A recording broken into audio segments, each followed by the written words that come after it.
रामचंद्र भगवान की, बागेश्वर धाम की, सन्यासी बाबा की, दादा गुरुजी की, शिवरात्रि के पावन पर्व की, कन्या विवाह महामहोत्सव की। आज हम सबका, बुंदेलखंड वासियों का और हमारा पूरा परिवार और हमारी सभी बेटियां, जो 251 जोड़े यहाँ विराजमान हैं, हमारे दामाद, इन बेटियों का सौभाग्य जागा है।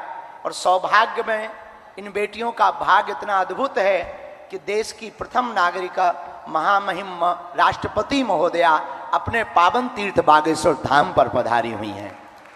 पूरे बुंदेलखंड की तरफ से, बागेश्वर परिवार की तरफ से हम सब जोरदार ताली बजा करके खूब खूब स्वागत करें।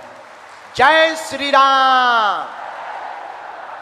और इतना ही नहीं, यहाँ महामहिम राष्ट्रपति महोदया तो पहुंची ही हैं, पर अद्भुतता ये है, पुनः में, हम पूर्व में तो नाम लेना भूल ही गए थे जल्दी में, लेकिन आज हमको पुनः सौभाग्य मिला और पुनः स्वागत करने का सौभाग्य मिला। इन बेटियों को आशीर्वाद मिल रहा हमारे मध्य प्रदेश के राज्यपाल महोदय श्री मंगू भाई पटेल जी, आपका भी बहुत बहुत स्वागत।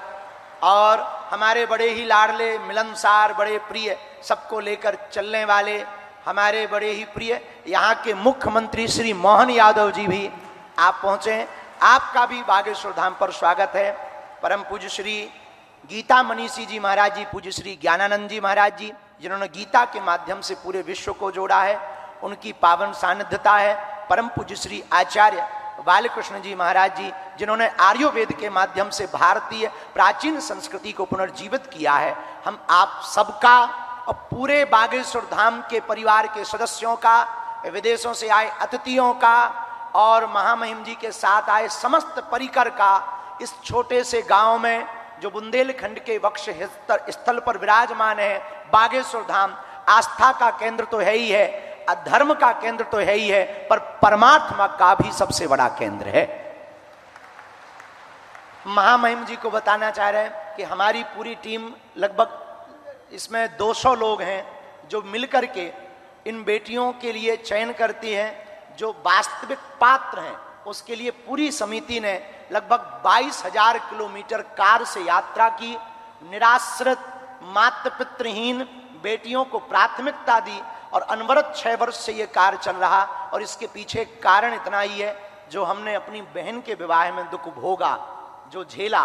तो जिस दिन बहन का विवाह था और हमारी स्थिति विचित्र थी, तो जब हमारे पास उतनी संपन्नता नहीं थी, तो यहाँ वहाँ भटक रहे थे, किसी से उधार मांग रहे थे। जब हमें बहुत कुछ मिल नहीं पाया, तो जैसे तैसे करके हमने बहन का विवाह किया। उसी दिन हमने प्रण ठाना था कि आज हमें अपनी बहन के विवाह में इतना निराश होना पड़ रहा, उपहार नहीं दे पा रहे हैं, भंडारा विशाल नहीं करवा पा रहे हैं। अगर कल के दिन प्रभु ने हमें सामर्थ्यवान बनाया, तो भारत के किसी भी भाई को हमारी तरह नहीं भटकना पड़ेगा। उसके बाद ये प्रण प्रारंभ हुआ, संकल्प प्रारंभ हुआ।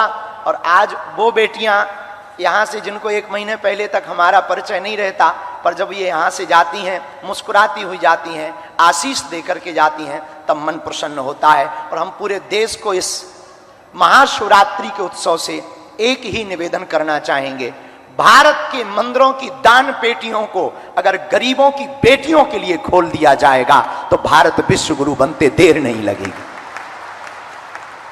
इसी संदेशा के लिए हमारा उद्देश्य है कि भारत में जितने भी मठ, मंदिर, महात्मा हैं, निश्चित रूप से धर्म के केंद्र हैं, पर वो परमार्थ के केंद्र होंगे। तो समाज के सबसे निम्न, जिनको लोग कहते हैं ये बहुत पीछे वाले हैं, हमारी दृष्टि में इस देश में ना कोई बड़ा है ना छोटा है। इस देश में सब हिंदुस्तानी है, सब भारतीय हैं और सबको रहने का अधिकार है।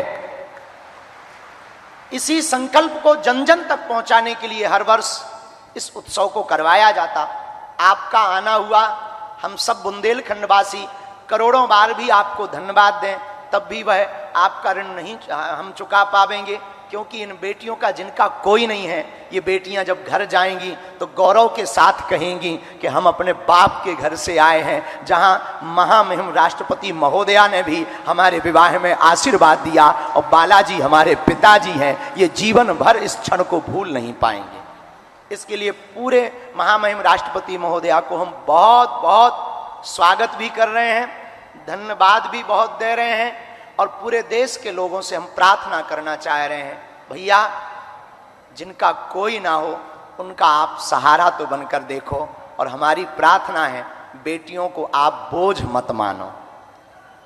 बेटियां भी बेटों से कम हैं क्या? अगर बेटियां बेटों से कम होती तो भैया हमारी बेटियां बड़े बड़े उच्च शिखर पर ना पहुंचती। और यहां तक कि भारत में तो यत्र नार्यस्तु पूज्यन्ते रमन्ते तत्र देवता, यहां देवी रूप में पूजा होती है। हम पूरे विश्व के अन्य देशों में नारी को भोग्या माना जाता, एक अपना भारत है जहां पूज्या माना जाता है। किसी एक घटना के साथ हम बात को विराम की ओर ले जाएंगे। एक दो व्यक्ति बैठे हुए थे, आपस में बात कर रहे थे, तो एक ने कहा, पता है तुम्हें हम बहुत भाग्यशाली हैं। बोले क्यों? बोले हमारे 2 बेटे हैं। तो दूसरे ने कहा, हम तुमसे ज्यादा भाग्यशाली हैं, हमारे घर 3 बेटियां हैं। पर सामने वाले ने कहा कि नहीं नहीं नहीं, जब मुखाग्नि दी जाती है तब बेटे ही काम आते हैं, बेटियां काम नहीं आती हैं। तब तक एक छोटी सी बच्ची पीछे खड़ी हुई थी उस व्यक्ति की, उसने कहा, अंकल अंकल, बेटियां भिखारियों के घर पैदा नहीं होती हैं, बड़े जिगरे वाले के घर पैदा होती हैं। जिनका बड़ा दिल होता है, और वो बाप कितने बड़े दिल का होगा जो 20 साल तक बेटी को पालता है, पोसता है और बड़े हर्ष के साथ उन बेटियों का कन्यादान कर देता है। हमारा भारत अद्भुत है। इस भारत में बहुत से ऐसे लोग हैं जो निराश्रित हैं, बहुत विचित्र विचित्र परिस्थितियों में जीवन जी रहे हैं।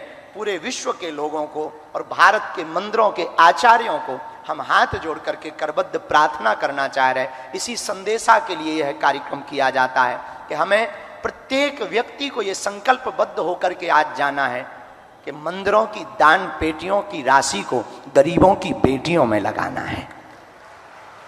पुनः पुनः साधु समाज, जो बेटियां आज हमारे अंदर, क्योंकि इन बेटियों की आज विदाई भी है तो भावुक बहुत हैं, हम बहुत ज़्यादा बोल नहीं पाते इन बेटियों को देख करके, तो हम ज़्यादा कुछ ना कहते हुए महामहिम राष्ट्रपति महोदया का, आए हुए संत जनों का, माननीय मुख्यमंत्री जी का, राज्यपाल महोदय का हम बहुत बहुत, और यहाँ के क्षेत्रीय सांसद हमारे भैया श्री BD शर्मा जी का, आप सबका हम पुनः पुनः बहुत साधुवाद कर रहे हैं कि इन बेटियों के उत्सव में आप पधारे हैं। और इन बेटियों को भी हम कह रहे हैं, बेटियों तुम जब घर जाना तो मुस्कुराते हुए कहना, हमारे ब्याह में महामहिम राष्ट्रपति महोदया भी आई थी।